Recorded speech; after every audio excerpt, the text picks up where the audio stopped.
नमस्कार मित्रमैत्रिणींनो, माझ्या यूट्यूब चॅनलमध्ये तुमचं स्वागत आहे.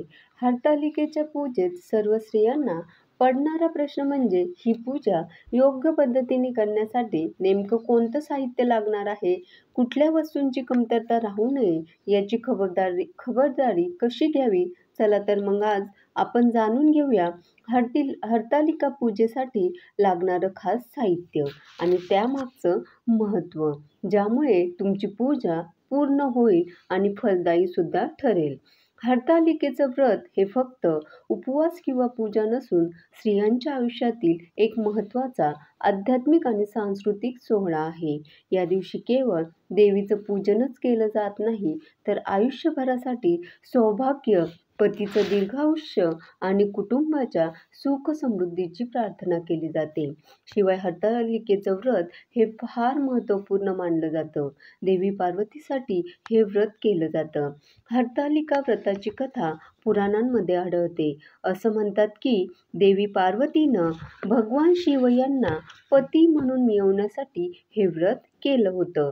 त्यांचे दृढ निश्चय आणि कठोर तपामुळे भगवान शिव त्यांना वर म्हणून प्राप्त झाले आणि म्हणूनच अशा या हरतालिके पूजेसाठी कशी तयारी करायची, तर सर्वात आधी जाणून घेऊया या पूजेसाठी लागणाऱ्या वस्तूंची यादी. सर्वप्रथम देवी पार्वतीची मूर्ती किंवा फोटो पूजेसाठी लागणार आहे. पूजेसाठी लागणारं साहित्य असं: चौरंग, रांगोळी, तांदूळ, पाण्याचा कलश, ताम्हण, पळी, पंचपात्र, आसन, निरांजन, शंख, घंटा, समई, कापूर आरती, हळद कुंकू, अष्टगंध, गुलाल, बुक्का, चंदन, अक्षता, अगरबत्ती, कापूर, तुपाच्या किंवा तेलाच्या वाती, अत्तर, विड्याची पाने, सुपाऱ्या, बदाम, खारका, नारळ, फळे, खडीसाखर, गूळ खोबरे, पंचामृत, कापसाचे वस्त्र, कोरे वस्त्र, फणी, काजळ, कंगन, आरसा इत्यादी सौभाग्य वस्तू. याही व्यतिरिक्त फुलं, दुर्वा, तुळशीपत्र आणि 16 प्रकारच्या झाडांची पानं. आता 16 प्रकारच्या पत्री त्या कोणत्या असाव्यात, तर सर्वप्रथम बेलपत्र, आघाडा, मालती, दुर्वा, चंपक, करवीर, बद्री, रुई, तुळस, मुनिपत्र, डाळिंब, धोत्रा, जाई, मका, बकुळ आणि अशोक अशा 16 पत्री. आता हरतालिकेच्या पूजेसाठी हे संपूर्ण साहित्य एकत्र झाल्यानंतर पूजा कशी करावी हेही फार महत्त्वाचं आहे.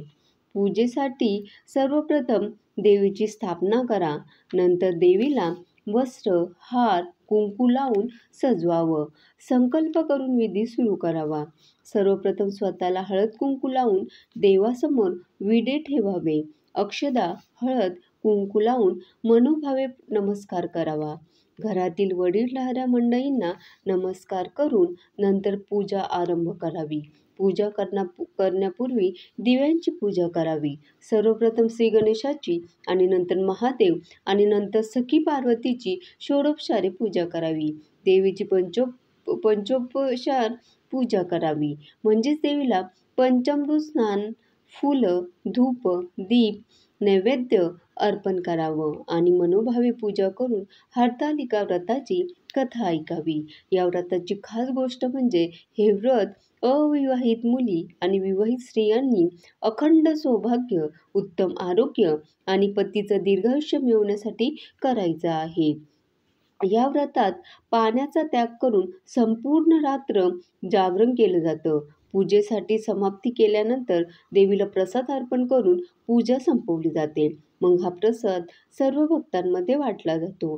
तर अशा प्रकारे आपण हरतालिका पूजेमध्ये प्रत्येक साहित्य आवर्जून ठेवावं. केवळ या वस्तू नसून श्रद्धा, आस्था आणि विश्वासाचं प्रतीक आहे. या साहित्याने केलेली पूजा पूर्णत्वाला जाते आणि देवी पार्वतीचे विशेष आशीर्वाद प्राप्त होतात असं सांगितलं जातं. म्हणून यावर्षी हरतालिकेचं व्रत करताना हे सर्व साहित्य नीट गोळा करा आणि अशा प्रकारे हरतालिका पूजेचे विधीपूर्वक पालन करा, ज्यामुळे देवी पार्वतीच्या कृपेमुळे आपल्या आयुष्यात सुख, शांती आणि पतीच्या दीर्घ आयुष्याचे आशीर्वाद नक्कीच प्राप्त होतील. धन्यवाद.